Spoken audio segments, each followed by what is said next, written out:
Hello there, ladies and gentlemen. My name is Simon, and welcome to another episode of The Mandalorian Season 3. In the last week or so since, the opening of this season, I've seen a lot of criticism of that first episode. And I'll be honest, I don't get it. I really don't get it. I mean, sure, it's not the most action-packed episode in the world. My probably only complaint is how short it was. But I thought it was a pretty decent episode overall. I mean, I don't know what people kind of expect. It had to be a reset. It's been 2 years in real terms since, we had the season 2 end. We obviously saw a little bit of Mando in Book of Boba Fett, but even that was over a year ago. And so, with this opening, it was always going to be an establishing episode. It was always going to be, Mando heading to somewhere fairly mundane, getting into maybe a little bit of trouble and setting up the story for the rest of the season. I mean, that's kind of how the opening to each season has been.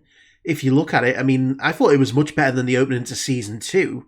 If you take away the reveal at the end of season 2 with Boba Fett, I mean, it's really just a generic episode, but it's a fun episode. I'm not saying that's bad, but I just think people's expectations are way too high now. It's almost like with Mando, they expect every episode to be a nostalgia-filled, blaster-packed action fest, which, it's not going to be the case. We have to catch up with the story. We have to slow the pace down because, if you start the season off at 100 miles an hour, people are inevitably going to complain when you have to slow it down. So slow it down from the beginning, allow it to build. And, we got a lot in there. There was a lot of information. We saw Bo-Katan. We saw, obviously her situation has changed since the last time we saw her. She's lost her, clan, as it might be, because she doesn't have the Darksaber and she's pretty mopey about it. So it's kind of setting her up to be a potential antagonist for the season. We see that Navarro is flourishing. Grief Karga is absolutely on fire. And, that man has style, and it gives us an establishing, kind of story to enter into the season. Obviously, we figured that it was going to, focus heavily around Mandalore and, Din's desire to redeem himself in the eyes of, his people. And that was inevitably going to involve a trip to Mandalore, which is exactly what we're setting up for. But we just need to, get some bits and bobs done first. IG-11 getting restored, which was a surprise to me, I'll be honest. I thought that, a self-destruct system that leaves the majority of the main body intact is not exactly a great self-destruct system. But that's by the by. That's a minor qualm. But I actually really enjoyed the episode, so I don't know why everyone was moaning. Although I will say this, I did think that the Bad Batch was by far better than the Mandalorian last week. And I'm still so annoyed that my computer corrupted my recording of the book of not the Book of Boba Fett, the Bad Batch. It just infuriated me because, like, the week before, if it had been that episode, I'd been fine with it, because that was a good episode, but it was filler. Last week's episode was on point, and if you've not seen it, go watch it because it is really, really good. And it's tying in now, actually, when you think about it, to a potential story in The Mandalorian with cloning and such. So go check it out. I will be checking that out later, so that will be up on the channel shortly after this, maybe a few hours. But we're going to jump in and watch the second episode of The Mandalorian. Tatooine, the favourite place in the galaxy,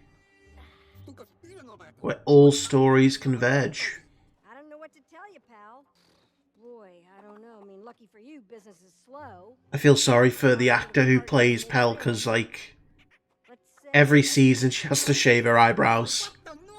Settle your snake. Charge you more, considering now I gotta work Boom to Eve. Boon to Eve, we heard that in The Phantom Menace. Big holiday. Right, let's get this thing back together again. Oh. Go. Put She's... back on the speeder. Paint them so they look different. I see what she's doing. So, where's my guy? Pop. Oh, there he is. There he is! Who taught you how to leap like a lerman, huh? Was that his first word? What?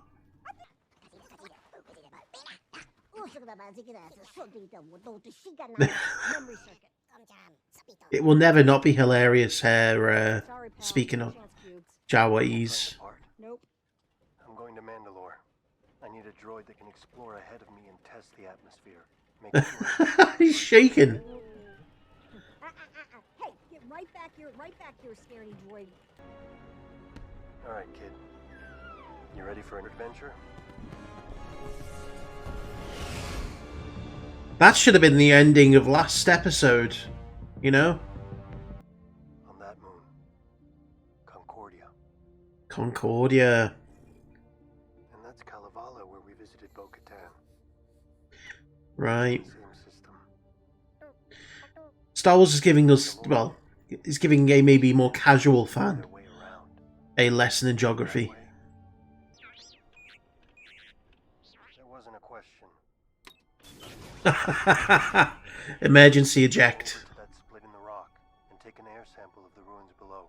What if Grogu hit that button in mid-flight by accident?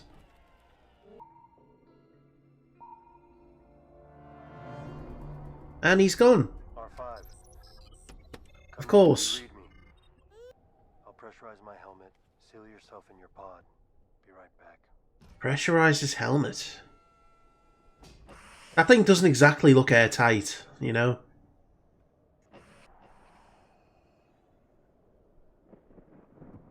I love how his ears go really low when he's frightened. I'll be right back.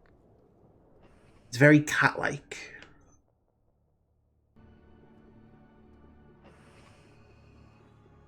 I mean, that breathing effect gives it a bit of a different atmosphere.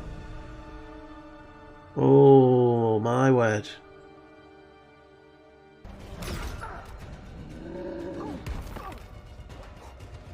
Mandalorian monsters? Yeah! Darksaber. Oh! He's gonna fall. Oh no, he's fallen. Bye. Mandalore is not cursed. I mean, I look at that place and I think maybe it's a little cursed. This is where Bo-Katan said to go. It's crazy to think it was only 2 decades earlier that, you know, this place was thriving and, you know. I'm honestly surprised at how fast we've gotten to this point because, you know, you'd figured that Mandalore would have been a end season location. A lot of people were saying that was going to be Tar Vizsla's helmet, the ancient Mandalorian Jedi, but what the fuck? The fuck is that?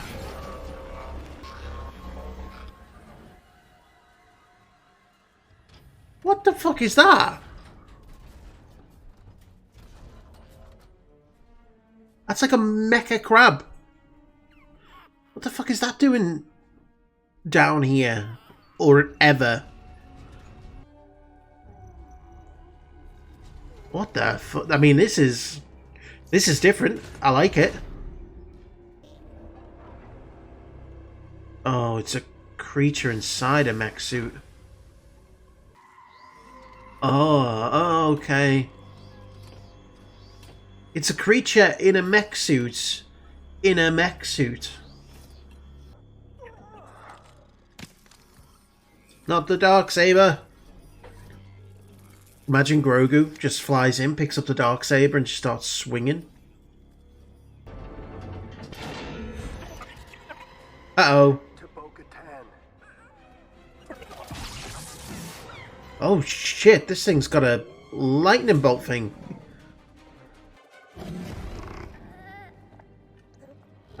This is going to be the trailer shot. Oof. Yeah.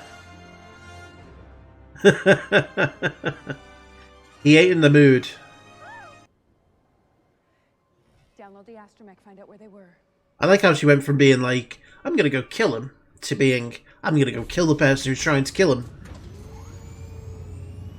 All because of cute little Grogu.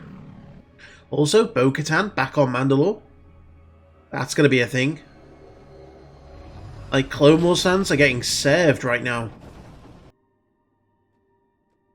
Oof.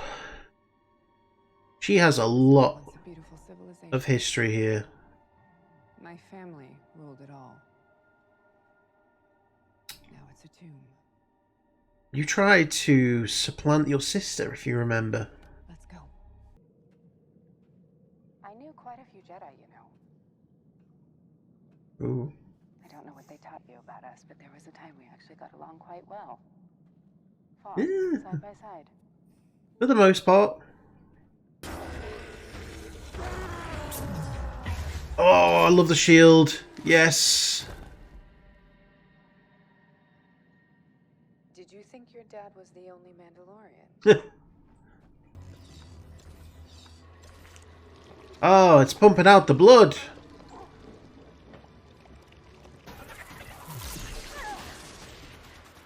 Go on. Pick up the Darksaber. Do it, Bo. Yes! Yes! Oh my god, this is... Fuck yeah. Fuck yeah, you see? She knows how to wield that thing.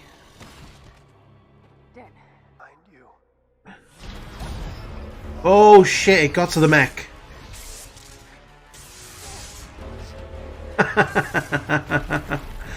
Yes.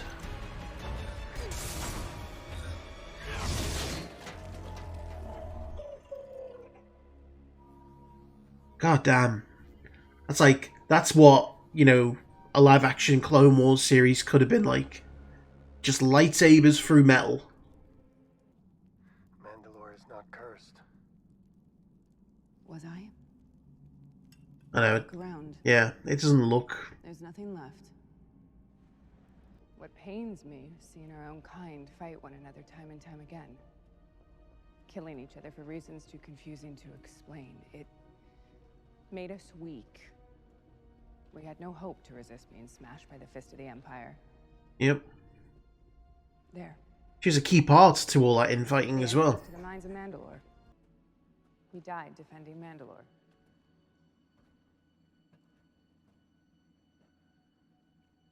This is the way. Say it!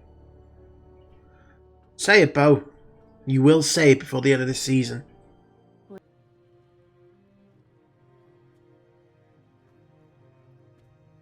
I'm surprised we're getting this so soon into the season. And the words of the creed shall be forever forged in my heart. Oh. Oh, he's gone. Oh.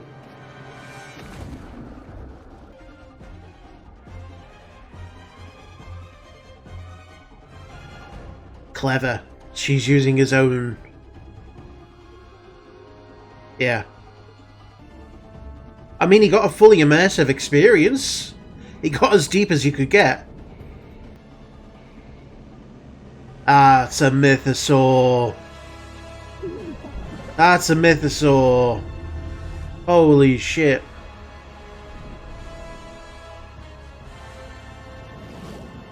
She's out of there. Well, I don't think anyone can complain about that episode. That really stepped up from last week. And there were so many things in this episode that, you know, just a few short years ago, you would have scoffed at the idea of. And, you know, so much happened in this episode that I thought we wouldn't get till the end of the season. You know, not just Mandalore, but, you know, the mines and the living waters, a mythosaur, you know, which I think everyone could probably guess at least a basic idea of what was going to happen this season. You know, it's not the biggest shock in the world that a mythosaur is alive, that we got to see it. You know, it's not the biggest shock in the world that, you know, we ended up on Mandalore. We knew it was going to happen. But man, to get it firstly this early in the season, and then just to see some of the things Bo-Katan not just back on Mandalore. If anyone's, seen the Clone Wars, we know how much history she has with that place, both good and bad. And everything that she was talking about, this was kind of like a walking history lesson for those who hadn't seen the Clone Wars. They skimmed right through the basics of, why it ended up in such a state. And, again, for those who have seen the Clone Wars, we know that the politics of Mandalore are far more complicated than you could explain in a single episode. All of the infighting, I think that was the most important part of what she was trying to explain, is that the amount of infighting between Mandalorians before the rise of the Empire is what led to them, being not just subjugated, but almost wiped out. And Bo was a big part of it. She was a prominent member of Death Watch, and then she had a huge hand in, Maul's attempt to seize power on Mandalore. Before, Palpatine gets directly involved and shows up, which, that's like, that would have been a really cool thing to see that throne room as well, where Palpatine essentially, like, just wiped the floor with Maul and Savage Opress. But again, far more important things to deal with here. But yeah, again, Bo-Katan, you could see from the way that she wielded the Darksaber that she's got experience. When Din took it out, he's still holding it like it's a heavy, long sword. It's not necessarily something that he has finesse with, yet he's still struggling to properly wield it, whereas Bo-Katan was, artful with it. She's handled it before. And she took down that mech thing, like, just so easily.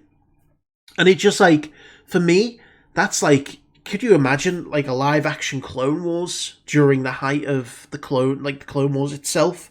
And, you see Mandalorians versus the Separatists. That's what it would have been like. Or even Jedi, just cutting through, all those droids. And, I think that the opening part of the episode could have been stitched onto the end of the last episode.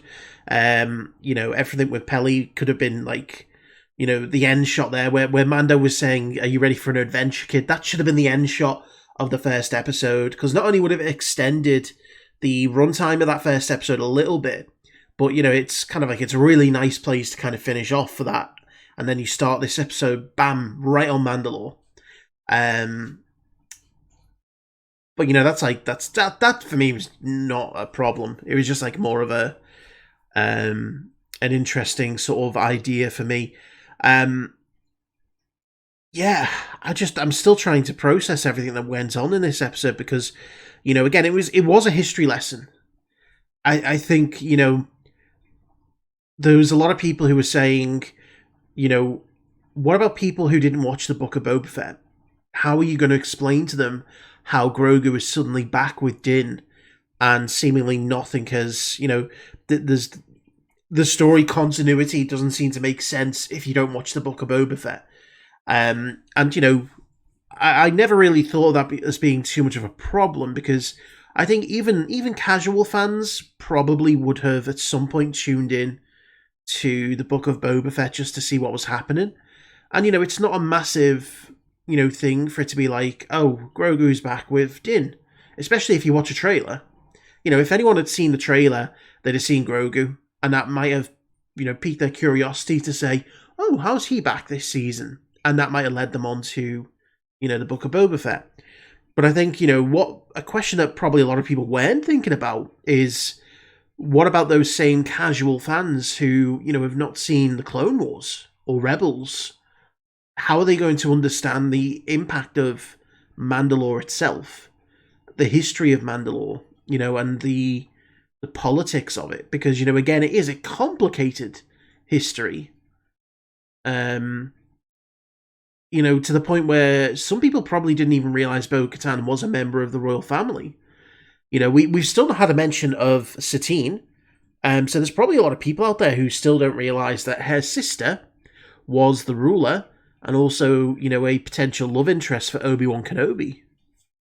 And, her death was a pivotal moment in not just the Clone Wars, but I think in Obi-Wan's whole life. That was the point, I think, at which Obi-Wan gave up on the idea of love and really pushed himself into, the Jedi life. And, was probably a big, traumatic experience for him. And so, yeah, I think a lot of people went considering what that would have meant to the casual fan. Because, again, that's like a big thing. A lot of the emotional moments from this episode came from our associations of Mandalore in those past series. So, to a more casual fan or someone who's not seen it, those moments wouldn't have had the same impact. And I think it was right of them to probably, in that case, put the episode this early so that for the rest of the season, people can start to understand why Mandalore is such a big thing for the likes of Bo-Katan. Because I think that's where the season's heading. We're heading for a reunification of Mandalorians, a coming together of a people and a culture after a devastating blow. But to be able to appreciate that, I think you need to understand the history a little bit more. And so that's what this episode really served to be. I'm throwing in some really cool kind of concepts. That big mech, like, it was weird. It was like a little mini Grievous type creature inside of a different mech suit that also had a bigger mech suit. And for some reason it needed blood. I'm guessing that's what it uses to survive. But I mean, it must have just been feeding on those weird, creatures. Because I mean, like, it's been 20 years since, Mandalore was destroyed. So it's been in those caves all these years, feeding off of, like, smaller creatures. I mean, it's an odd concept, but it's nothing more Star Wars than that. It's just combining the alien and the weird, which makes it, kind of really cool. But yeah, really good episode. Excellent episode. So it's, again, I don't quite know where we're going to go from here. I'm guessing that, he's going to go back to the Armorer. But again, how do you prove something like that? How do you prove that you've been, I suppose having Bo-Katan say that, yeah, he did it, is a big thing, because Bo-Katan has no interest in the creed or, in the cult, as she may call it. So, having her back him up probably is a good confirmation of what actually happened. But we'll see what happens. Anyway, thank you all very much for watching. Hope you enjoyed it, and I will see you for the next one.